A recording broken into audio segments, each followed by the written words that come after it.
Okay, we're going to get started. I wanted to thank everyone for joining us this evening.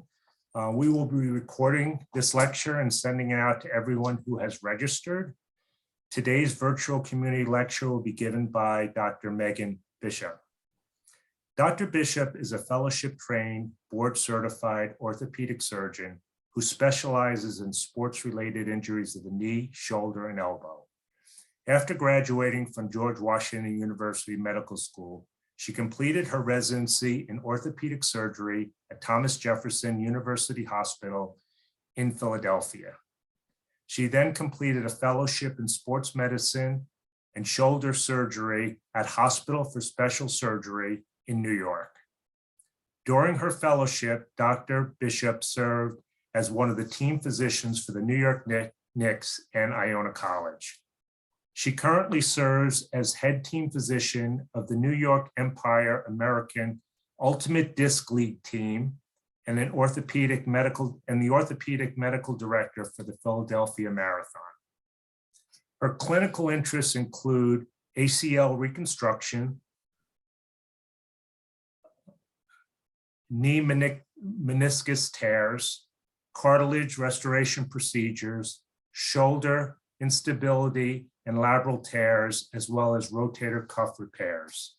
Dr. Bishop has a special interest in sports-related injuries of the female athlete. Dr. Bishop is a former Division I collegiate track and field athlete and continues to be an avid runner. She is a 2020 U.S. Olympic Marathon Trials competitor and has competed and placed in multiple other marathons throughout the country.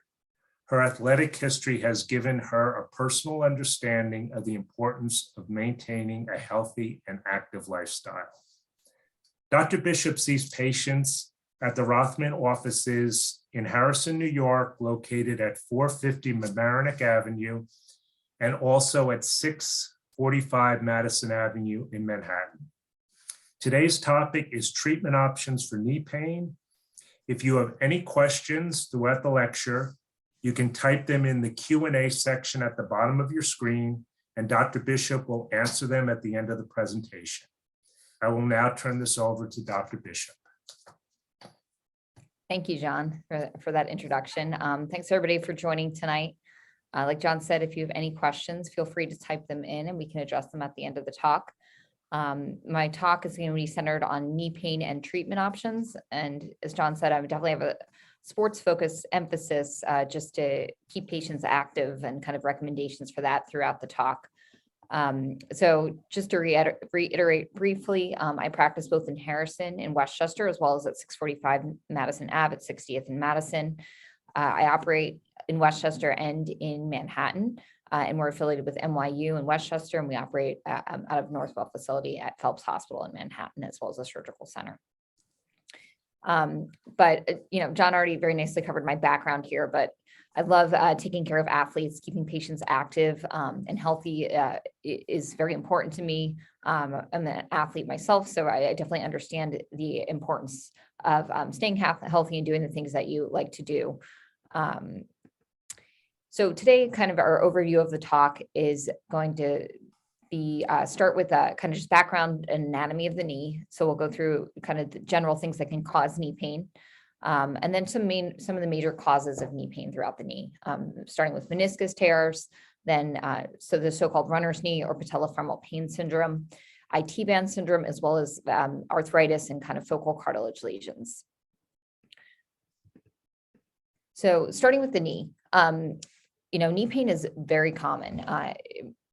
It affects up to 25% of US adults, and it gets more once you start to get older, with the prevalence being the highest in the over 75 age group.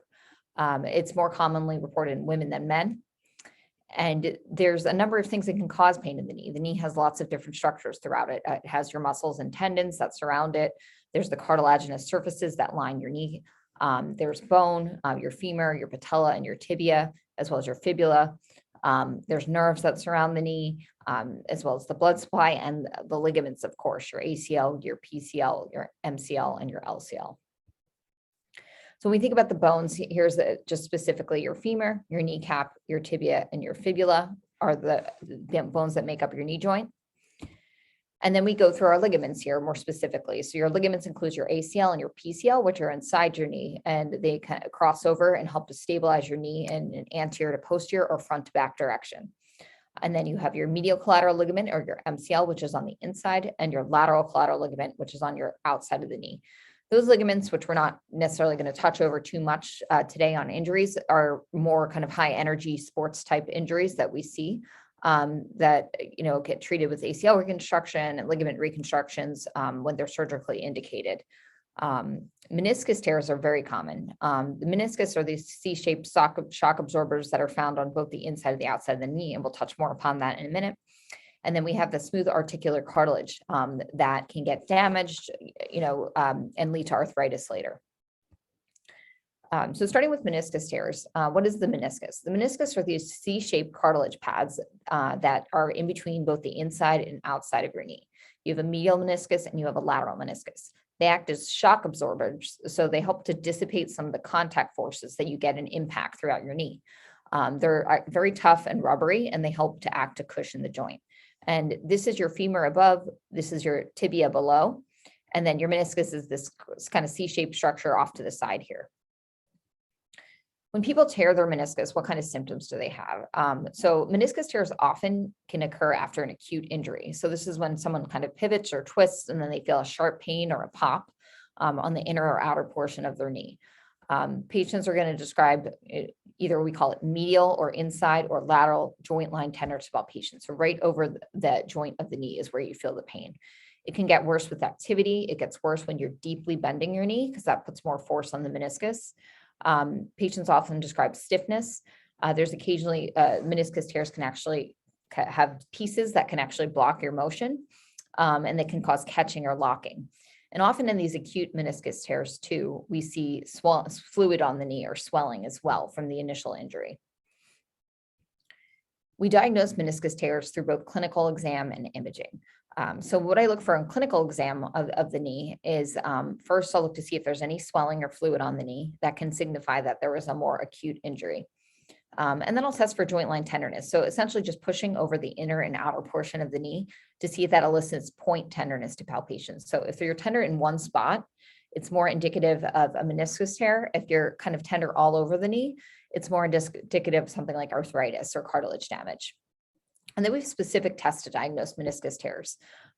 So there's something called the McMurray's test, which is shown in the bottom left-hand corner, where essentially you're flexing the knee and essentially twisting and seeing if you can elicit a click or pain. And that could be suggestive of meniscus tear.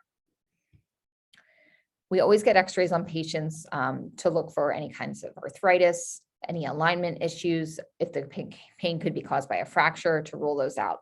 But the real workhorse of diagnosing a meniscus tears, they're getting an MRI. So on these MRIs, this is the knee from the side, and this is the knee from the front. Your femur's up top, your tibia is on the bottom. The black structures that is your medial meniscus here.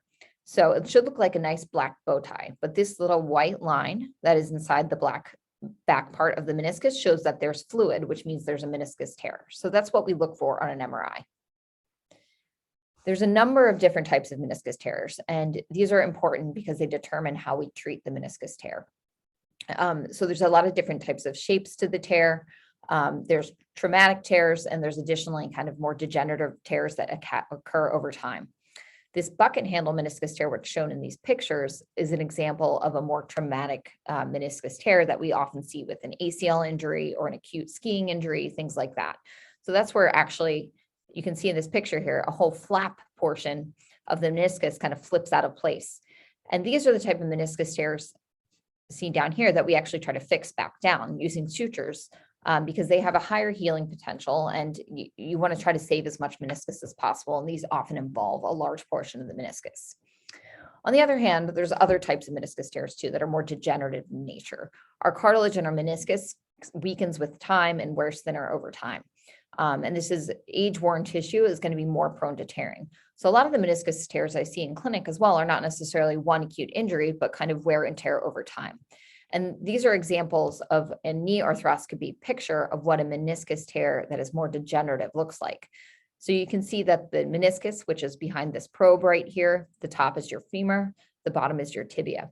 And this is kind of just the frayed degenerative edges that we see on that. This type of meniscus tear doesn't do as well with a repair. You would more want to just trim down this tissue just because the chances of this tissue healing would be very low. There's an additional type of meniscus tear that we treat called meniscal root tears. And these are a special type of tear where the actual attachment site of the meniscus is torn off. Patients that have a root tear are generally usually in the older age population. They often feel an acute injury, feel a pop kind of in the back of the knee from a specific incident. These are actually special tears that they can leave your meniscus completely unstable because one of the two attachment sites is completely detached. So even in an older patient, a meniscus root tear, we often fix instead of just trim to be able to restore the function and anatomy of the meniscus. If we leave these tears, sometimes they can be associated with getting arthritis very quickly because the meniscus is not working well. So this picture down here is an example of where the meniscus attaches, and we pass sutures through it and actually drill a tunnel to be able to fix that meniscus back down. So this is another kind of tear that we see pretty frequently that can be in older patients. So meniscus tears all do not require surgery. Some can heal on their own, but it is more rare to heal meniscus tears on their own unless they are very peripheral, and that means they're very close to the blood supply, which comes in from the outside of the meniscus. So we can always try a trial physical therapy, anti-inflammatories. Physical therapy is going to focus on trying to get down your swelling and your inflammation, working on strengthening the muscles to better support around the knee. Sometimes a steroid injection can help take your pain down, especially in the more degenerative type meniscus tears. A lot of patients ask me, if I injured my meniscus, can I still work out? And my answer generally is it depends on the type of tear, the location of the tear, and your symptoms. So a lot of times, especially in the kind of more degenerative tears that come with time, yes, you can, as long as you can manage your symptoms, keep your knee strong, do physical therapy, and it's not causing you too much pain, then sure, you can work out and try to control the discomfort. In athletes, like Joel Embiid last year in the playoffs had a lateral meniscus tear, and he finished playing the season prior to getting a surgery. So, it ultimately comes down to your symptoms and performance and the appropriate indications and timing for surgery. So the meniscus tears that are indicated for surgery, we can either repair them, as I said before, or we can trim them. The ones that we want to repair are going to be the ones that occur in this red zone, as I talked about, which is where the blood supply comes in more towards the outside. This white zone further away from the blood supply it just does not have as good capacity to heal. And this is done through arthroscopy, which is shown through an example in this picture at the bottom. This is just a video showing what a knee arthroscopy looks like. We use tools such as a shaver to trim down any kind of loose pieces. This is actually trimming down a loose piece of cartilage here.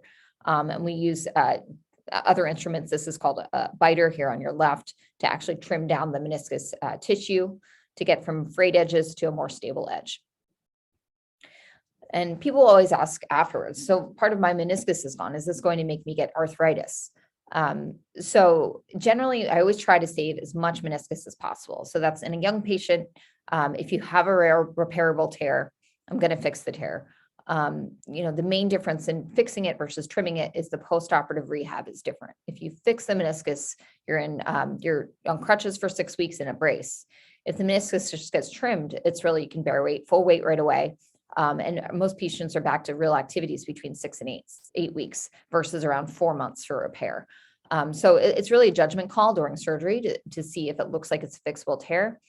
But for some of these more degenerative type tears that we treat to treat pain, those meniscus is not functioning well anyway. Those tattered, degenerative, torn pieces are really just pain generators. So, removing them isn't necessarily going to change your natural history of your knee, but we always try to preserve as much meniscus as possible. So next, we're going to move on to runner's knee or patellofemoral pain syndrome. So patellofemoral pain syndrome is also known kind of colloquially as runner's knee. This is probably one of the most common things I see in clinic, especially in kind of the younger patient age 20 to low 40s age prior to the higher risk of arthritis type patients. This is actually due to something called chondromalacia or it implies softening of the cartilage that's underneath your kneecap. So you have cartilage that lines your kneecap and then the femur where it sits. And sometimes you can get irritation and softening of this cartilage and inflammation of kind of the structures that surround the kneecap. This can often be due to the kneecap not tracking right. And that has to do with kind of the muscles and factors surrounding the knee not supporting it well. So patients, what symptoms do they have with this? They describe anterior knee pain or pain in the front of their knee underneath their kneecap. Often patients will say, my knee pops, it cracks when I go up and sitting to standing. That's a sign that your kneecap may not be tracking right. Patients get pain after they sit for a long period of time with their knees bent and get up. Classically, people have pain after they sit on a plane for a long period of time, and pain with going downstairs. So particularly downstairs rather than upstairs just seems to be a bigger aggravator. So why does this occur? It's often an overuse injury. So that frequently in runners, we see this, hence the name runner's knee. It can occur with changes in footwear, as playing surface, change in activity. A lot of squats can sometimes irritate the patellofemoral joint. Some patients can be more prone to this than others because their kneecap anatomy is different. If you have a high riding kneecap, you can be predisposed to this. And those patients that have muscle imbalances, particularly weak quads, weak hip abductors that will cause increased pressures on the knee are prone to this as well. And additionally, you can have early arthritis symptoms underneath the kneecap that can contribute. So how do we diagnose patellofemoral pain syndrome? So we diagnose this through first clinical exam. So just examining around the kneecap, seeing if there's any pain when you push on the inner and outer portion of the kneecap. I'll always check out your alignment when you're standing of your legs. And then one other special test I always do is I usually have patients either squat or do a step down off of the stool to see, on one leg to see how well they can support their knee. Oftentimes patients will be very weak. And that'll just show me that even if they've been in PT, they still can optimize and do more therapy to be able to strengthen based on that test. X-rays, we always get to look at kind of the alignment of the kneecap and the groove that the kneecap sits in. And then an MRI will be ordered, which doesn't have to be ordered in all patients in this case, but if there's any kind of concern for cartilage damage or any other findings throughout the knee, we'll get an MRI. Basic treatment for this, starting with rest, ice compression, elevation, anti-inflammatory medications, but the mainstay of therapy for patellofemoral pain syndrome is physical therapy. So this is a long-term strengthening program to strengthen your quadriceps, your glutes, loosening up your lateral structures of your knee or your IT band. It might take up to 6 months sometimes, but it's really going to be the most long-term solution for patients to get better. Bracing or taping can occasionally be helpful. And as well as injections can be helpful to treat pain, including cortisone, as well as viscosupplementation injections.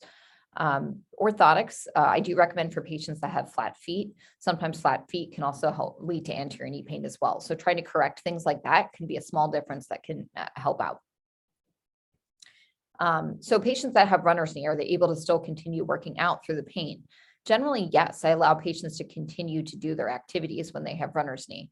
My kind of golden rule is if it really hurts, you probably shouldn't do it. So as long as your pain isn't getting worse, you're doing your physical therapy exercises, you're not having a lot of swelling or increasing discomfort, then you can continue to try to rehab this while continue to work out.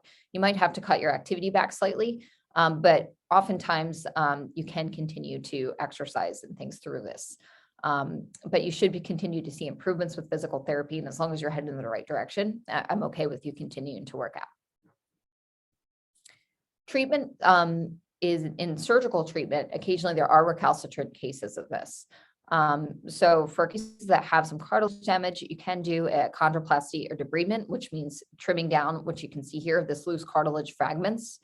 The issue with doing that is it's not often a long-term solution unless you've done the therapy to really correct the problem. So that can help with some of the catching symptoms and take away your pain, but you need to be able to do the physical therapy as well. And then some patients that have the alignment issues that I mentioned, you can actually do something called a tibial tubercle osteotomy. which will offload that kneecap and change your alignment. So it's a pretty big procedure. You actually have to break an osteotomy means to break the bone. So you break the attachment site of the patellar tendon and you move it to try to offload that kneecap. And you can also fix cartilage and do things like that as well.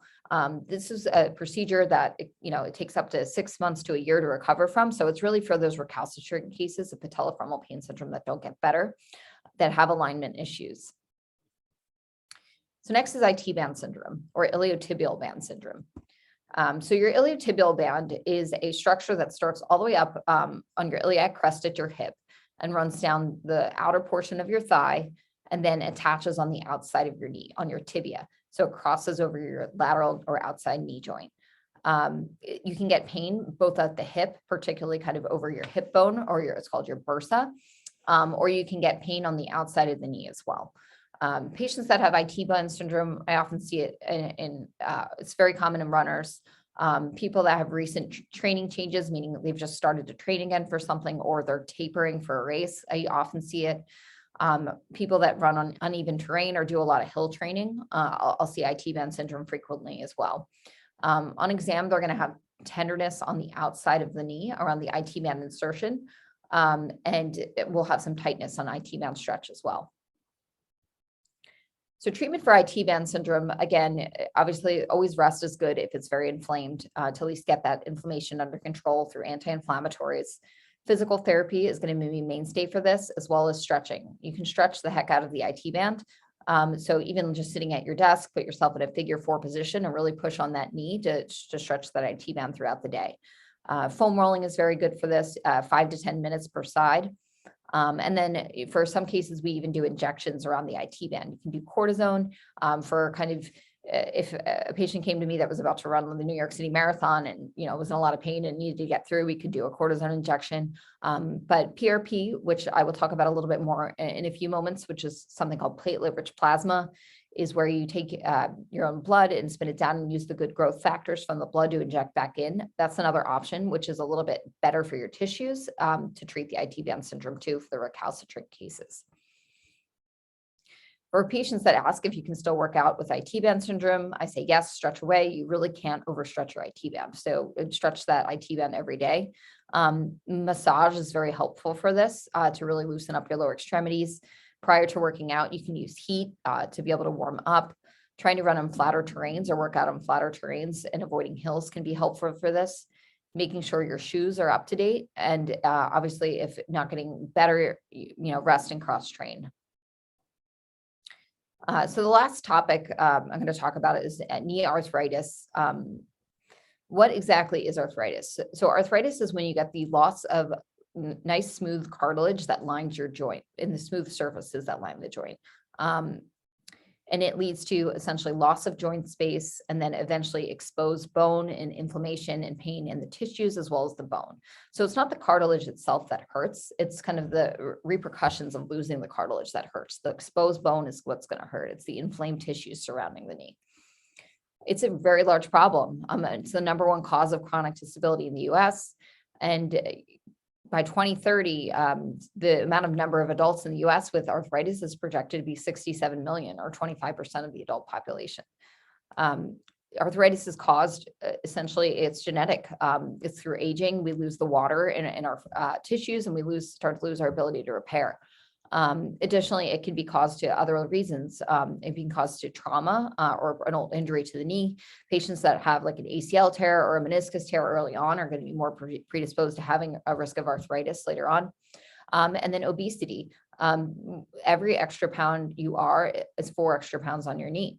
Overweight. So things like that are always causing increased contact pressures on the knee. So that can lead your cartilage to wear faster. What are knee arthritis symptoms? So pain, obviously. Patients feel stiff, particularly after periods of inactivity. So for sitting for a long period of time, after sleeping at night, getting up for the first thing in the morning. Patients can have periods of swelling that often come and go, and kind of a grating or catching sensation with movement. We diagnose arthritis through X-ray. We do not usually need a MRI to diagnose generalized arthritis. If it's more of a focal lesion, MRI is what we will get to diagnose that. But this is an example of kind of generalized severe arthritis. Your normal joint space you can see on the outside of the knee and the inside of the knee with the blue arrows. And then when you lose the joint space, this is where the red arrows show complete loss of the inner portion of the joint spaces where the bones are actually touching. And this is an example of what the patellofemoral or kneecap arthritis looks like with these two bones touching here.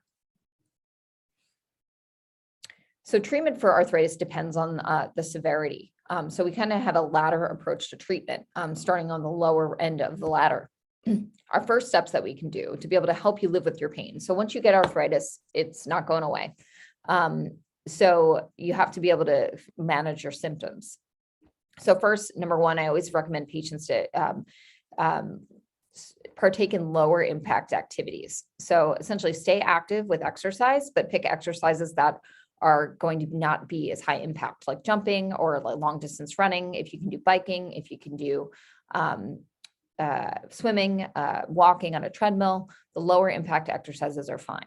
If you're a person that loves to run and wants to keep running, I'll never tell you not to, but you might want to cross train a few days a week and supplement that in with your running and just not make running your only form of exercise. This will help with weight management. So long-term, the best thing you can do for your knee is to maintain a healthy weight. That's going to be able to reduce those contact forces through your knee and probably be the only thing you really can do to prevent your arthritis from progressing faster. And then physical therapy can be helpful to be able to strengthen around the knee and help limit symptoms. So we also have medications. So, analgesic medications, including NSAIDs, ibuprofen, naproxen, aspirin, can be useful so long as you can tolerate them. They can sometimes cause stomach upset. Tylenol can be helpful. There's a supplement called glucosamine chondroitin sulfate, which you can find at CVS, which has been shown to maybe help 50% of people. We generally do not recommend you take narcotics for joint pain, as this has been shown to not help that much and also to be addictive. And then there's injections. So injections are a workhorse for patients with arthritis or cartilage lesions. So cortisone is a steroid. It's a power anti-inflammatory. It works very well. It's really good at taking down pain. However, doing too frequent cortisone injections is not good for your tissue. So I generally recommend you don't do more than 3 to 4 per year. There's other kind of more natural options that we can do. Viscose supplementation or gel shots. There's a number of different kinds. It's made up of something called hyaluronic acid, which is found in the naturally occurring synovial fluid or the fluid in your knee. It's kind of like adding jelly back into the knee, but it mostly helps with pain. But these can be a good option for you as well. And then a lot of people ask about biologic injections. So this is that platelet-rich plasma or stem cell injections that you hear about. So the platelet-rich plasma injections are where we collect your blood in the office, and then we take about 15 minutes to spin it down in a special centrifuge. And we essentially take all of the platelets away, separate from all the other growth factors and get a few cc's of fluid and then inject that back into the knee. There's actually been studies that showed this does help with pain. It can be actually more effective in helping with pain than the viscose supplementation or gel shots at 1 year. But it does not actually help to regrow cartilage. There's no studies that have shown that it heals cartilage. And same with stem cells. Stem cells have been shown to help with pain, but they aren't shown to regrow cartilage. So I pretty much reserve these for if all else has failed, mostly unless patients really want them, mostly because they're expensive and the outcomes really are not disease modifying. They just help with pain. So patients that ask me, can I still stay active? Can I still work out when I have arthritis? Yes, definitely. Lower impact activities, however, are always going to be better. If you're a runner, like I said, incorporate cross training. This is going to help you maintain a healthy weight, and motion is lotion. Being active and is actually good for your knees. It can condition your cartilage to actually stay thicker and healthier. So some activity is always going to be good. So once we get to the top of the ladder, when you've exhausted your non-operative treatments, there's surgery. So pre-joint replacement surgeries. So these surgeries here I'm going to talk about are for more the focal cartilage lesions. And this is the procedures that I perform on my younger patients. that have more focal cartilage defects that are very symptomatic, and they've failed non-operative measures. So there's something called osteochondral allograft or autograft transfer. So this is where we actually take a bone plug with a piece of cartilage, either from yourself or from a donor, and replace your cartilage, your damaged cartilage, with a cartilage from either yourself or your donor. So this is a kind of, this top left picture shows we core out the area of the bone defect, and then we take a bone and cartilage plug and use that to replace it. This is a great procedure. It does work well in the proper indication. So this is more for the kind of focal cartilage defects in younger patients. We also can use something called matrix-induced autologous chondrocyte implantation, or MACI for shorter. So this is actually a two-stage procedure where I'll go in and I can take a piece of your own cartilage, and then we actually send it to a lab, and it grows on a matrix here, and we can replace your cartilage with your own cartilage in a second procedure for one of those defects.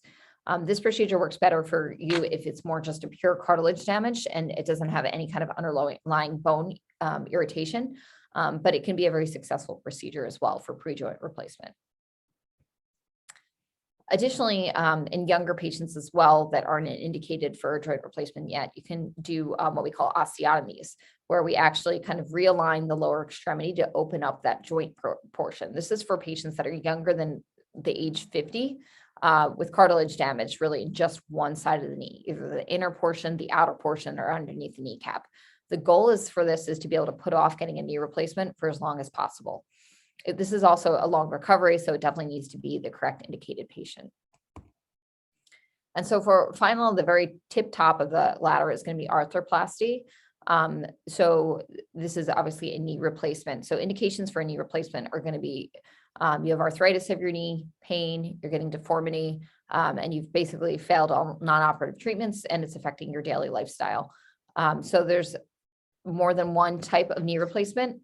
You can do a partial knee replacement, which is seen here, when you really only just have one side of your knee or one compartment of your knee that's affected. And then this is an example of what a total knee replacement looks like. So kind of overall, just general recommendations. Staying active is going to be important for your long-term health and is really the best thing that you can do for your knees. There's a lot of different causes of knee pain, and there's a number of ones that we didn't cover. So know your diagnosis. Seeking advice and treatment from an orthopedist is usually helpful in this respect. Follow the golden rule, which means if it really hurts, you probably shouldn't do it. If you do want to keep exercising with some knee pain, watch out for signs or worsening symptoms. Pain, swelling, this generally means you might be irritating the knee more or making it worse, and you should either get seen by a doctor or rest for a little. And then know your options. There's a number of different options to treat different knee pain problems, both surgical and non-surgical. So consulting your orthopedist for that is useful. And finally, know yourself, especially in, once you get to the point, if you do have arthritis and you're considering a knee replacement, really considering if your lifestyle is being affected from this, if you're not being able to do the activities you want to do, there are great procedures to be able to get you back to living the life you want to live. So that ends my talk. I'm happy to answer any questions that anyone has. Thank you guys for your time. That was great, Dr. Bishop. Thank you very much. Excuse me. We do have a few questions. First question is a soccer injury 15 years ago, left knee, repaired, ACL, MCL, meniscus repair and trim. There is chronic pain and tightness in the back of the knee. What are your thoughts? Well, that's actually quite a big injury, an ACL, MCL, and meniscus tear. So some of that chronic pain and tightness could just be from never having fully gotten your motion back after the initial surgery. Most people, if we look at 15 years out from an ACL surgery, over 50% of patients are going to have some arthritic changes in their knee. It doesn't necessarily mean you're going to have symptoms from the arthritis, but if you look at radiographs or x-rays of patients that have had that injury and that surgery, the majority of patients will have some arthritis. So it's a common symptom from a big traumatic injury like that. So I don't think it's unusual to have that. If you are having those symptoms, though, there are things that we can do about it. So, doing more therapy, possibly an injection, even getting maybe a new MRI to investigate or x-rays would be worthwhile. Great, thank you very much. Another question, ski injury on the right knee, ACL, meniscus trim, both knees have a patella graft, same issue with both knees, chronic pain with or without exercise and tightness in the back of the knee. Any thoughts on that, doctor? So it depends on, I would have to hear a little bit more about the story, but it depends on how long out you are from the surgeries. The same thing goes, if it is a long time period ago that the injuries were, it could just be a little arthritis developing in the knees. The chronic pain, if you are more recent, a lot of that has to do with not fully doing enough rehab afterwards, being able to strengthen your knee and getting maybe back into a session of physical therapy for a few months, kind of getting relearning how to do activities and kind of getting the confidence back in and strength back in your knees can be beneficial for that as well. But if the pain really is chronic and it's been a while, it's probably worth getting some x-rays. Great, thank you.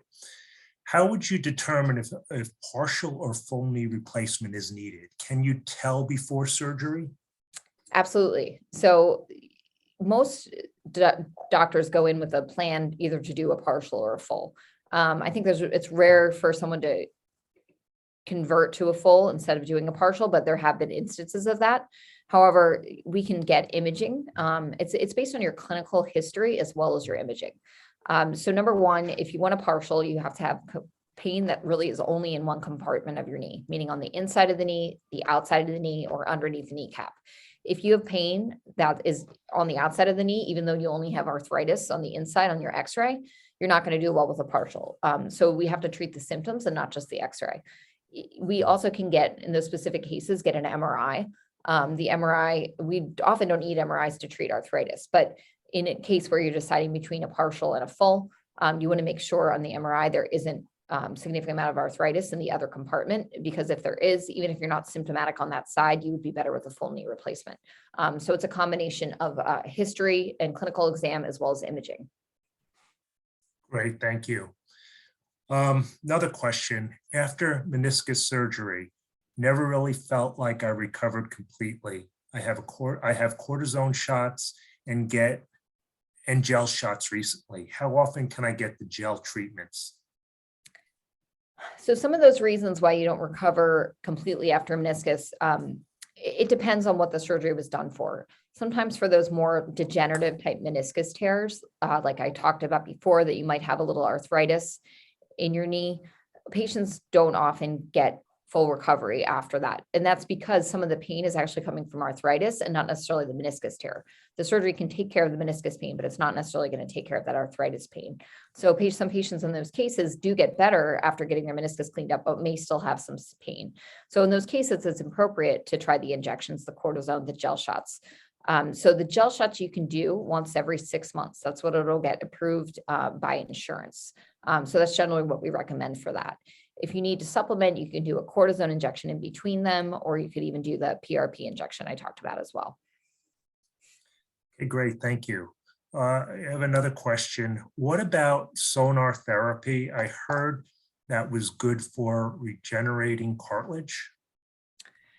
I don't know much about sonar therapy. I don't know if that's referring to some kind of ultrasound or a wave, therapy. Some ultrasound can be helpful in treating pain and taking down inflammation, and we use it as a tool in physical therapy very frequently. But there's been no studies that shows sonar therapy can regenerate cartilage. The only thing I could potentially think that it could do is maybe help thicken cartilage that's already there just by weight, like kind of stimulating a weight bearing, like I talked about. That actual exercise and weight bearing can help improve the health of your cartilage, but it wouldn't be regenerating cartilage. Great, thank you. Another question, is it true that knee replacement pieces are different for men and women? Women kneecaps are typically smaller. That's a great question. So there are differences in obviously the way we treat men and women, and we're learning a lot more about that now. There are some specific female joint replacement instrumentation that has recently been created. Not just a one size fits all. So there are companies that do create female specific instrumentation, as most of the instrumentation before was not female specific. So yes, women's kneecaps are smaller. You also don't have to actually resurface the kneecap as well. So some people will resurface the kneecap with essentially like a plastic cap.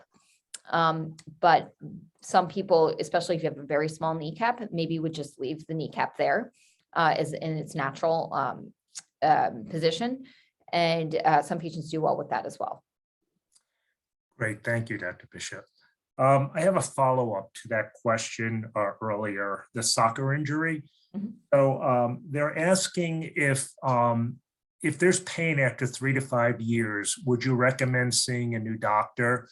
Did PT for a time of the injury, or go back to the PT? Or is it arthritis? A lot of good. I mean, if you feel like you've exhausted your options at this point, it's not always a bad idea to get a second look, either with a different physical therapist or a different doctor, just to get a couple, another fresh eyes on you.